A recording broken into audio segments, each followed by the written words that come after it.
Yes, guys, what's going on? Sham here from Be Real TV, and today we're going to be talking about Terence Crawford. I'm going to get right deep into this and whether he is an all-time great or whether he is just a current great. And if he is an all-time great, whereabouts do I rank him? Well, look, let's start from the recent occurrence where Terence Crawford has absolutely decimated Errol Spence Jr. And I want to touch on this because I feel like in boxing now, one win determines your value, one loss determines your value. And people have very short-term memories, particularly with boxing, but I think generally as well, in that it's all about what have you done for me lately, you know? And I feel like Terence Crawford's win over Errol Spence Jr. was an emphatic win. He did very well in that fight. He dominated Spence in a fight which many people thought was a 50-50. Now, personally, I didn't think the fight was 50-50. I thought the fight was more of a 70-30. I've stated this before. I thought it was 70-30 in Crawford's favour. I thought due to his technical knowledge of the sport, his movement, his adaptability, he's like a chameleon in that fucking ring. Excuse my language. He's like a chameleon in that ring. He adapts to what's around him. Errol Spence is, for the most part, a straight up or down fighter. A very good straight up or down fighter, but still a straight up or down fighter. Pressure fighter, comes forward, puts punches together, etc. And Crawford had been at the weight for quite a while as well. Now, there's a dynamic here which I want to touch on. The reason people are putting Crawford in the talk of all time, top 5, top 10, Mayweather, that sort of region, is not because of the win over Errol Spence. No. It's actually about the way in which he dominated Errol Spence and beat him. The fashion upon which he did it in. That is what has caused people to propel Terence Crawford to an all-time level, because as far as I'm concerned, I didn't hear many whispers about Terence Crawford as an all-time great prior to this Errol Spence win. And as great as Crawford is, when you're talking all-time, I'm going to criticize him, okay? Now, this is not a knock on Terence Crawford, because let's get it straight. Terence Crawford is a wrecking machine. He is a boxing master. He has really learned the sweet science to a T, and he's quite a traditional fighter. He looks like a throwback fighter when he fights. But there's something here which I want to touch on, this win over Errol Spence, which I heard something that Errol Spence Jr., he didn't look right before the fight. Given it might be an excuse, but I mean, as far as I'm concerned, it is somewhat of a valid excuse, no? That Errol Spence Jr. has been involved in a car accident. He's not been a very active fighter. But it actually goes beyond that. It goes beyond that because people and doctors are saying that he's showing signs of neurological damage, that his speech is slurred. Now, I don't know if it's an accent thing, if it's something that people carry from that side of the United States, if it's an accent thing, because sometimes you hear different accents, the way people talk, and their speech is a bit difficult to understand and comprehend, but Errol Spence does seem to be slurring his speech. And if you look at him pre-accident, pre the fight with Terence Crawford, and who did he fight? Danny Garcia, I believe he fought coming back. And maybe there's something more to the story here. Maybe there is some sort of substance that he's having to take, or something that we don't know about, that Errol Spence Jr. is taking, or not accusing him. Please don't get it twisted. I'm not accusing Errol Spence. I'm just saying maybe it could be a medication. It could be something behind the scenes that we're not aware of. Because He didn't look right to me in that fight. He didn't look like the Errol Spence Jr. It's true. He didn't look like the Errol Spence of old.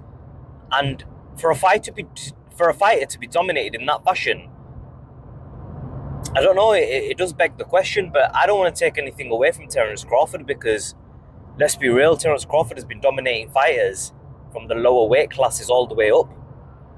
But I mean, let's put it together, okay? Let's compare wins of, let's say, Amir Khan versus Errol Spence, okay? So Terence Crawford, when he beat Amir Khan, for all my money, Amir Khan did a lot better in the fight against Terence Crawford at 147 than Errol Spence did. And styles make fights, I get that. But I can't understand how Terence Crawford struggled more against Amir Khan than he did Errol Spence. I'm not saying he struggled against Amir Khan. What I'm saying is he performed far better against Errol Spence Jr. than he did Amir Khan, which is, it is a really confusing concept to really wrap your head around. How would that happen? Errol Spence is a solidified 147-pound fighter. He's got a good chin. He's in his peak. Amir Khan was old, washed up. And Amir Khan took the punches better than Errol Spence did, which is bizarre to me. So I don't know if there was some neurological damage there. So I just want to say this. I feel that you've got to give props to Terence Crawford for the win that he's had. You have to give the props to Terence Crawford. But, I mean, one fight does not determine an all-time great level. Does it put him in the pound-for-pound number one at the moment? Yes, it does. But all-time, you have to really prove that, because now we're going to go on to the talks of Muhammad Ali, Roy Jones Jr., Iron Mike Tyson, Lennox Lewis, Evander Holyfield, Joe Frazier, George Foreman, Floyd Mayweather Jr., Sugar Ray Leonard, Sugar Ray Robinson, Roberto Duran, Tommy the Hitman Hearns. You know, where does Terence Crawford fall within this conundrum of all-time great fighters? You know, you have to couple in Marvin Hagler as well, Canelo Alvarez, these great fighters, Emmanuel Pacman Pacquiao, you know, the Filipino, Eric Morales, Marco Antonio Barrera, you know, these great fighters, Julio Cesar Chavez. Where does Terence Crawford fall in the all-time greats? Well, the thing is, Terence Crawford has not just dominated Errol Spence, right? He also was undisputed at 140 pounds, but my problem with him being undisputed at 140 pounds is he didn't beat Amir Khan, Danny Garcia at 140 pounds. He didn't beat a Lucas Matisse or a Marcos Elgino Maidana at 140 pounds. He didn't really fight these sorts of fighters at 140. I'm trying to remember the people who won the belt off, but I know there was Victor Postol, who was a decent fighter, but nobody of severe significance, because if you apply that logic and you look at the likes of Adrian Bronner, well, he's a 4-division champion, but who did he beat? Do you see my point? So, for my money, I think Terence Crawford, when it comes to all-time rankings, yes, he may be up there in the top 20, but to put him anywhere in the top 10, nah, I don't think you can. I respect the hell out of Terence Crawford. Amazing fighter. Top 20, yes. But is he better than... Did he devastate boxing? Has he devastated boxing the way a 1980s Mike Tyson did? Did he have longevity over multiple weight classes like Floyd Mayweather with an undefeated record, beating the likes of Arturo Gatti, Diego Corrales, Canelo Alvarez, as an older man, Shane Mosley? Did he have has he got 128-1 record like the great Sugar Ray Robinson? Did he fight the fighters like Marvin Hagler and Tommy Hearns and Roberto Duran, like Sugar Ray Leonard did? No, he hasn't. He hasn't done that. He has not gone like Muhammad Ali and faced George Foreman, who was a killer in his older age and beat him. He didn't win the World Heavyweight Championship. I'm not saying he has to win the World Heavyweight Championship. I'm just saying, as the youngest heavyweight at the time in Muhammad Ali. None of these achievements have been done by Terence Crawford. Nor has he shown us the enigma of Roy Jones or Mike Tyson, the speed, the power, the precision, everything all in one in a devastating fashion against... Do you know what? I take that back. He actually has done. He has shown us that against Errol Spence, and he has shown us it against Kell Brook. But you know, the fact that I'm naming fighters like Kell Brook into this equation, that says a lot. Because when you're talking all time, you have to be very critical. You have to be extremely critical because you are comparing to the best in history. And I'm just not sure that he's done that. Because I can name you 10 fighters right now who I do not rate lower than Terence Crawford. Floyd Mayweather. And I'll give you my reasoning why. Floyd Mayweather Jr. was 50-0 across multiple decades in boxing, in multiple weight classes, and beat some legitimate killers in the ring, including Miguel Cotto at 154, Canelo Alvarez, I believe that was at a catchweight, but still Canelo went on to be an all-time great himself. He beat the likes of Diego Corrales, Arturo Gatti, Shane Mosley, a young peak Marcus Maidana, these young strong champions, he beat them. And I just, for my money, he's not 50-0 with multiple belts in multiple weight classes across decades. That's the key when you compare it against Mayweather across decades. He hasn't shown us the defensive mastery of Floyd Mayweather. Now, given he's got the offense and he's carried the power up, but Mayweather, from my memory, was a 5-weight division champion and fought multiple champions. So is he better than Mayweather Jr.? Has he accomplished more than Floyd? Because it's not about can he beat Floyd. It's about, because, I could sit here and say with a surety that Floyd Mayweather at 135 smokes Terence Crawford. I really believe that. Maybe I'm wrong. Anything's possible in boxing. Terence Crawford is up there. He's a great fighter. But I think Mayweather, who fought Diego Corrales or Arturo Gatti, where if you where if you look at the boxing finesse of Floyd in his peak, where he's fighting Arturo Gatti, and if you go back to the highlights, you'll see what I mean. He's fighting Arturo Gatti. He's throwing right hands to the body, and then he comes up at the top the way he did against Andre Berto. And not just that, I'm going to factor something else in as well here. I will argue a dynamic that nobody else has argued in when they come to talking about all-time greats, and that is the pressure and the height of the fight. When you look at the German and American in Joe Louis and... Damn, man, I'm forgetting my boxing, not Max Baer. What was his name? Joe Louis faced a fighter from Germany, Max Schmeling. I can't remember the name. I'm forgetting. But what was on the line in that fight, it was America versus Germany. Adolf Hitler was, around at that time and pushing. And they had to face off against one another with the amount of pressure that was on their shoulders. And for you to perform in that sort of pressure, for Karl Froch to knock out George Groves in Wembley Stadium, at the time, it was unseen to see Wembley Stadium filled with 60, 70,000 people plus. So to perform in that environment, under that pressure, that also constitutes a great win for a fighter. Has Terence Crawford done that? I don't think Errol Spence Jr. versus Terence Crawford, right, which did less than 1 million buys. It was a great fight, a great sell. And please do not think I'm taking away from the achievements of Terence Crawford. Again, I am just comparing to the all-time greats.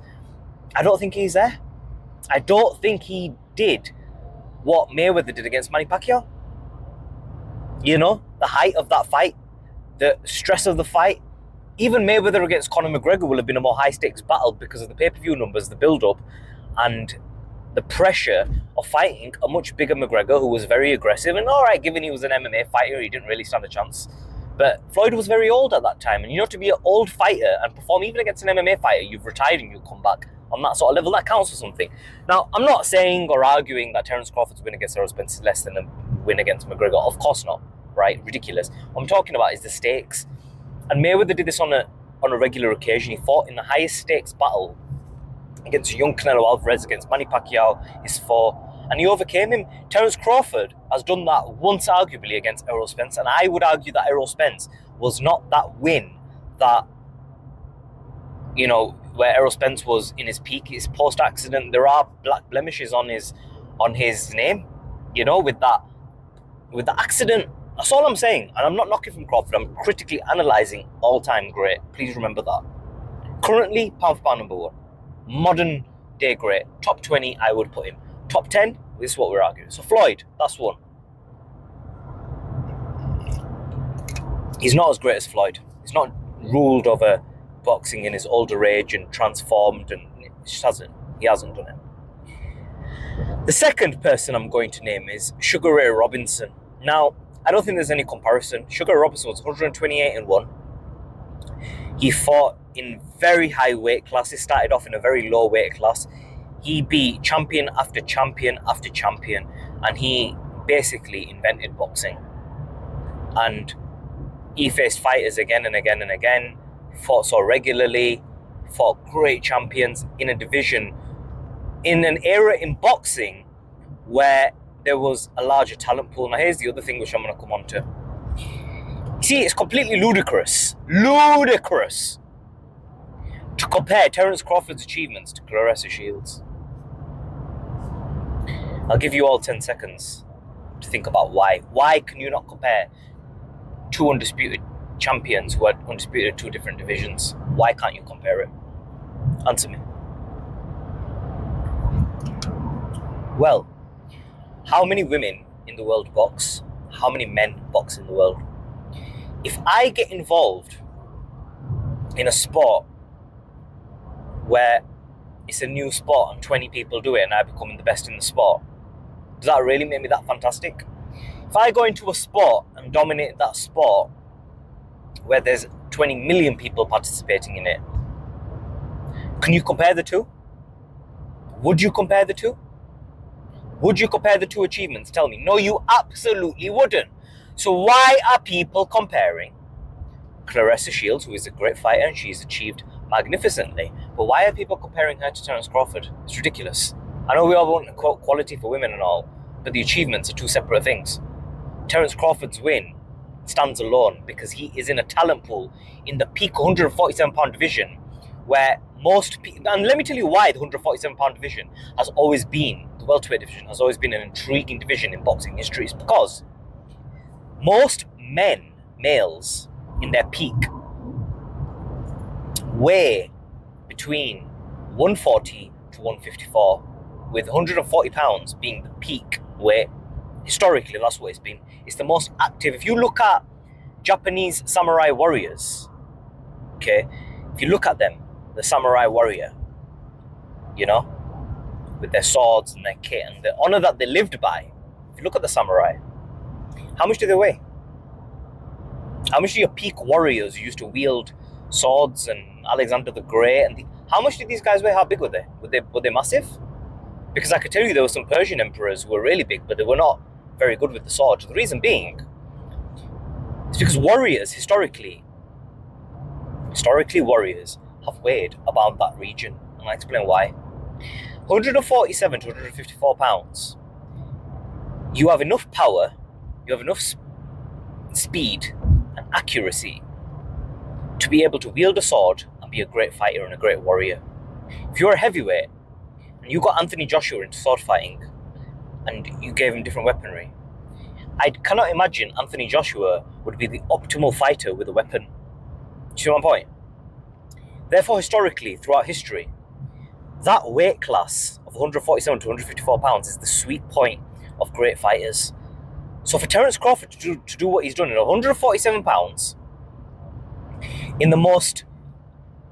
with the largest talent pool in the whole of boxing, it speaks volumes about Terence Crawford. Do you see my point, what I'm trying to say? Not only that, He's done it in the male division because Claressa Shields, she's done it in the female division. There's not as many fighters.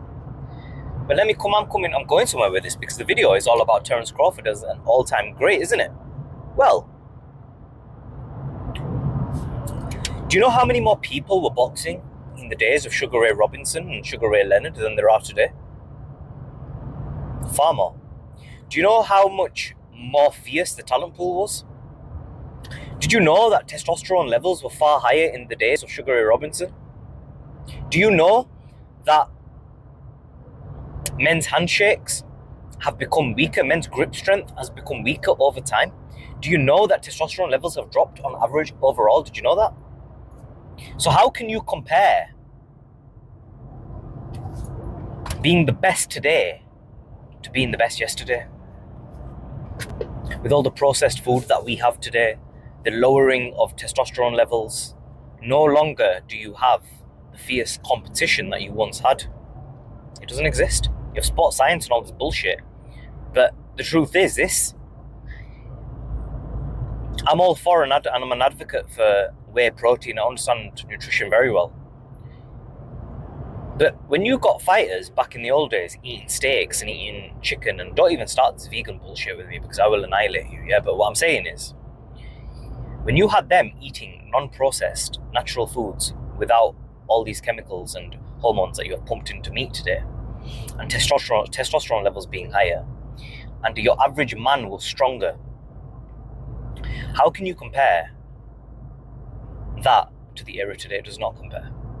It does not compare. So you're talking two different talent pools. And talent pools in boxing have changed over time, you know? And I would argue that they have actually gotten worse over time, with the peak potentially being the golden age of Muhammad Ali, potentially. But again, that's another reason why you can't put Terence Crawford in that. It's difficult because he has to really do something very spectacular. You see, Floyd is a different kettle of fish because he did it over decades, and I really do put him as an all-time great. But Terence Crawford has to do that a little bit more because of the lack of the talent pool in boxing at the moment. Because let me tell you, Errol Spence is no Duran. He's no Sugar Ray Leonard or a Marvin Hagler. He never was. He's a good fighter, but he never was that. I would never look at Spence, as great of a fighter as he is. He's a fantastic fighter, but I would not put him in the realm of Tommy Hearns. Do you know how Tommy Hearns used to move and box and bang, one hit, knockout, put you to sleep? And it's not just put you to sleep, it will put Roberto Duran, the great hands of stone,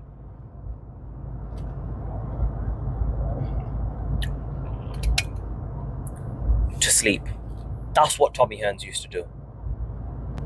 Which brings me on to the great fighters, the Fantastic Four, the Great Four, the Marvelous Four, I forgot what you call them. There's no comparison with Sugar Ray Robinson. There's no comparison to Floyd. And before I go on to them four, I want to touch on Manny Pacquiao. Manny Pacquiao was an 8 weight division champion. 8 weight divisions. He beat the likes of Barrera, Marco Antonio Barrera, who beat Prince Nassim Hamed. He beat Morales, Eric Morales, the great Morales, who had them magnificent fights with Barrera and had a fantastic career. He beat them in the lower weight classes. He then went up, Manny Pacquiao did, knocked out Ricky Hatton, Miguel Cotto, Oscar De La Hoya, Timothy Bradley. The list goes on and on. Juan Manuel Marquez, even though he got his ass knocked out in fourth fight, but still 8 weight division champion, you know? And being this little Filipino about this tall to go and do that is a fantastic feat. And I don't think Terence Crawford has done that. I don't think he's achieved. See, if you're arguing now about is Crawford a better technical boxer than Pacquiao, yes, he is. But I would argue that Eric Morales was and Barrera were better technical boxers than Manny Pacquiao. And I would argue that Floyd Mayweather, Terence Crawford, and these guys are better technical fighters than Muhammad Ali. But sometimes in boxing, it's not all about your technical prowess. It's about your agility, your timing, your speed, your fortitude, your mental fortitude, your physical fortitude. It comes down to a range of different aspects. And for me, Pacquiao's a better fighter. So there we are. 1, 2, 3. Ray Robinson, Mayweather, Pacquiao. I've just named you 3. Now we come on to the 4. Hagler, Tommy Hearns, Roberto Duran, and of course Sugar Ray Leonard. So I'm not going to pretend like I understand Marvin Hagler's career very well? I don't. Okay, so I'm not going to start on Marvin Hagler, so I'm going to put him out of the equation. I like Hagler, but I've never been like a diehard fan of Hagler. I'll just be honest, rest in peace, right? I just haven't. He's not one of the fighters that I've like really studied in depth. So I'm going to put him to the side. But we look at the other three who I really was obsessed with, right? Roberto Duran. Okay, oh man, let me start with Duran, man. He's my favorite. For those of you who follow me, Roberto Duran is in my top 2 or 3 and potentially number 1 favorite fighters of all time. And I will explain to you why Roberto Duran is greater than Sugar Ray Leonard and Hagler and Hearns. I'll explain why. I'm thinking, oh, you got to beat. Listen, you don't know what you're talking about. Listen to what I'm saying. Okay, pure boxing talk here. Real boxing heads will understand this. See, Duran started his career. Forgive me, because I'm a casual boxing fan now, so I don't follow boxing that much anymore, but I'm going to give you my arguments, and if I make any mistakes, please don't slaughter me. Just go and research and correct me, okay? Because I looked at this a long time ago, and I made my conclusions on it. But, you see, the thing of it is, right, that, you see, Roberto Duran, when he started his career, Roberto Duran started his career at a much lower weight class. I believe in the 130-pound division of lightweight. And it was here that he really stormed boxing, and he was at his best. So he had, I don't know how many fights he had, but you guys need to go look up Roberto Duran's career. And he beat the likes of Ken Buchanan and some great, magnificent names. And he had this piercing look in his eyes. People used to be extremely intimidated and scared of Duran. And if you look at him in his peak in that 130 weight class, or 135, I can't remember what weight division it was, but it was lightweight. Lightweight is 130, right? Yeah. If you look at him in them lower weight classes, Roberto Duran, he was an amazing fighter. Like, if you actually look at Mike Tyson, you could tell Mike Tyson learned from Cus D'Amato, who's based the style of inside fighting. You could tell that it, and obviously Cus D'Amato was around, I believe, before Duran. I'd have to check the timing on that. That's a very interesting thing I want to see. But Mike Tyson definitely took a lot out of the book of Roberto Duran, whether through Cus or through his own, through himself. Mike Tyson took a lot out of Roberto Duran's book, because so when Mike Tyson fights, Mike Tyson, what he would do is he would throw hooks, and the hooks would come on the right side of you, but he'd switch from an orthodox stance to a southpaw stance. He'd actually jump like this, with his feet going from there to there, and you switch your stance, go around you, hit a right hook to the body, right uppercut, and he'd throw it from the southpaw stance. These things are what made Roberto Duran such a great, fantastic fighter, because Duran, if you look at him,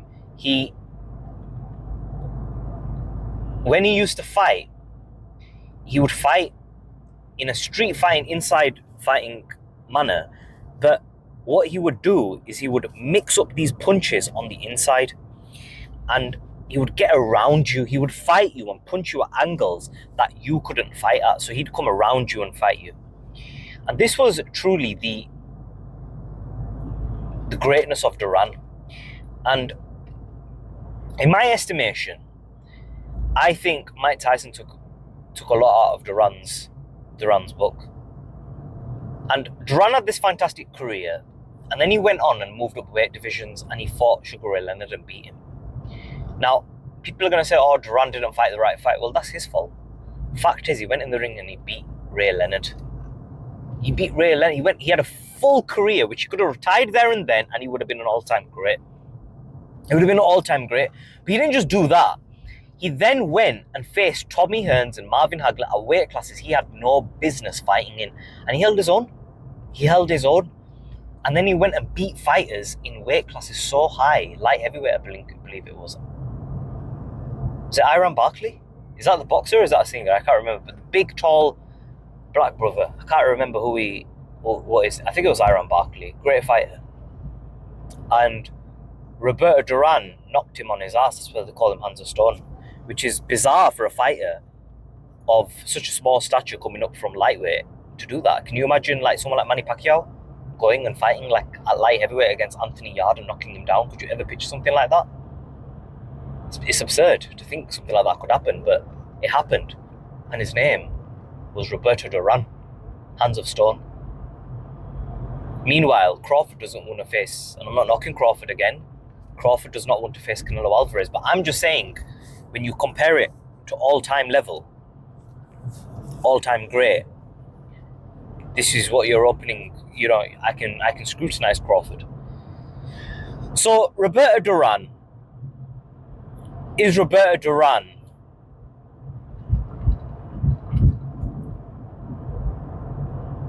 better than Terence Crawford?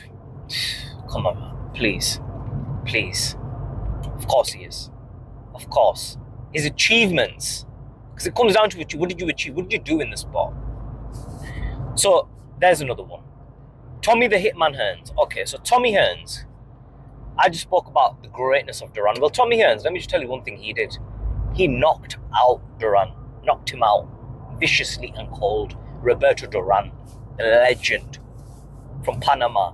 Tommy the Hitman Hearns was the peak best product out of the fucking Kronk gym.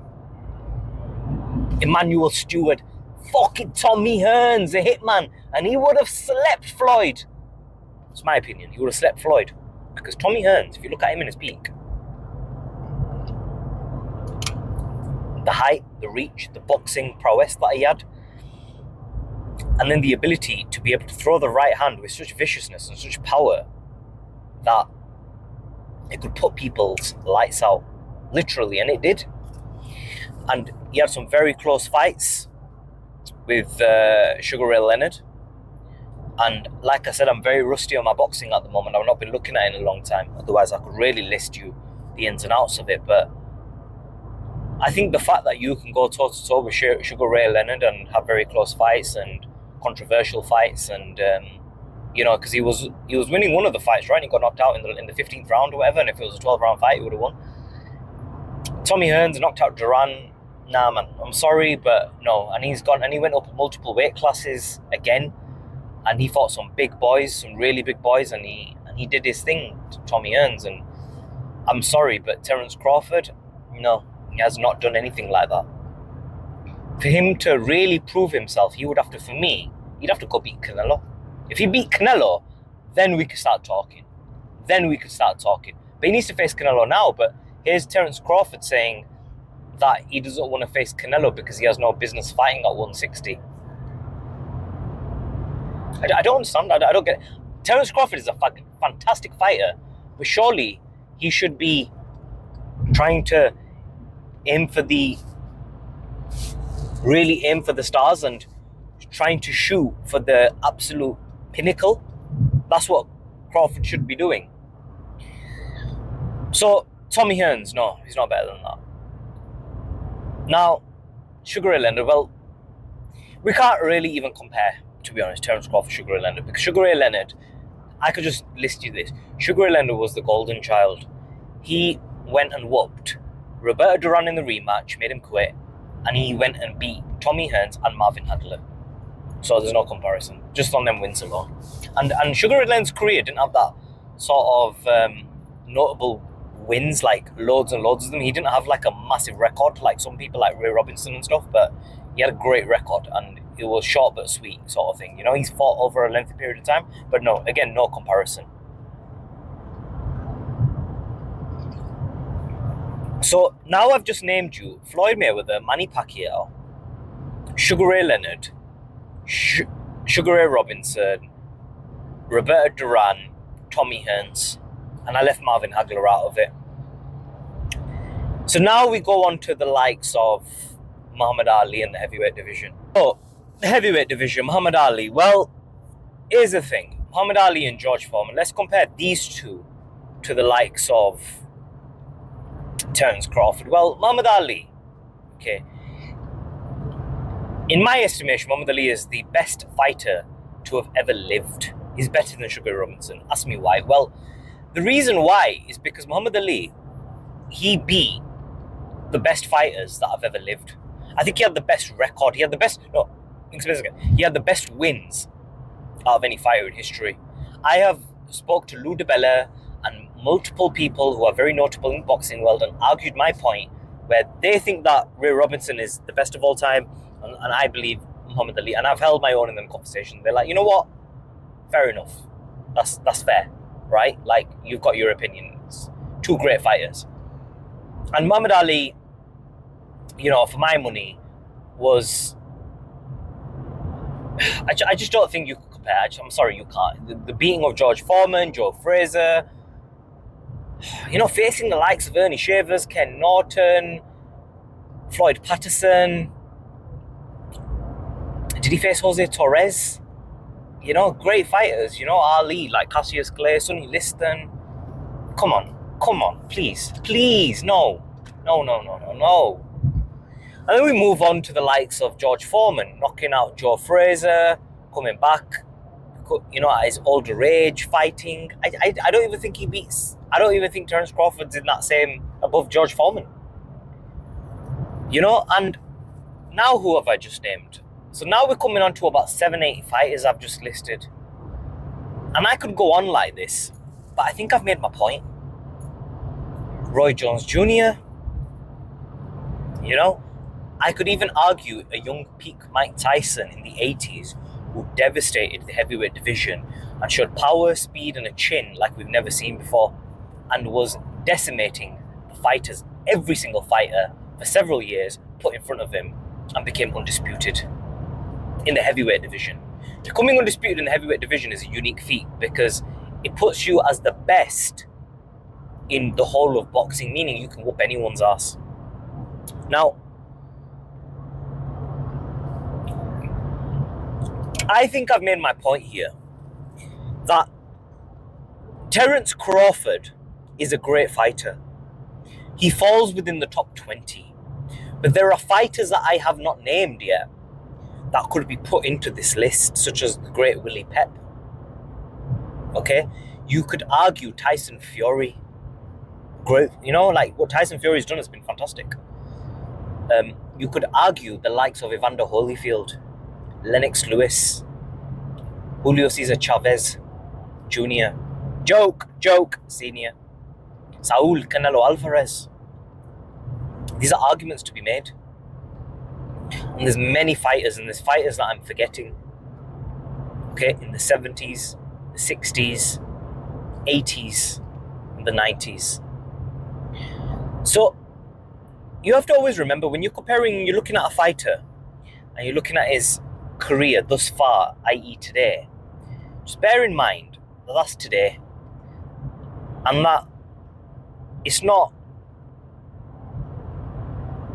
all time.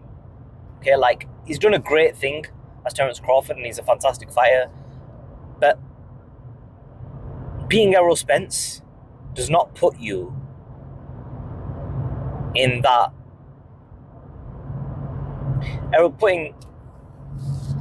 Beating Errol Spence just doesn't do it. Now, does this mean that Terence Crawford cannot creep into the top 10? No, it doesn't mean that. He could. But for him to go ahead and creep into number 10 and number 9 on my spot of all-time greats, he would need to, for my money, be undisputed at 154. Then and by doing that, he would have to beat one or two good fighters at 154. And then I would like to see Terence Crawford go and dominate Canelo Alvarez. If he does that, if he beats Canelo at 160 plus, then we can sit here and I'll redo a video talking about why Terence Crawford is a top 10 all-time great. But currently, I slot him into somewhere in my top 20. I will need to get a pen and paper, and I will need to compare great fighters of the past. I would have to go right into history and start looking at the likes of Jack Johnson. I forgot about Joe Louis. You know, how could I forget the great Joe Louis? I forgot Max Schmeling and boxing, man. His history is so steeped. But people nowadays, you know, they're busy on Instagram, short videos. People can't pay attention for more than a minute. So it's absurd to think that people are going to go and read about boxing history no matter how much of a boxing head you are. People don't have the patience to be able to do that nowadays. Fair enough, it's okay.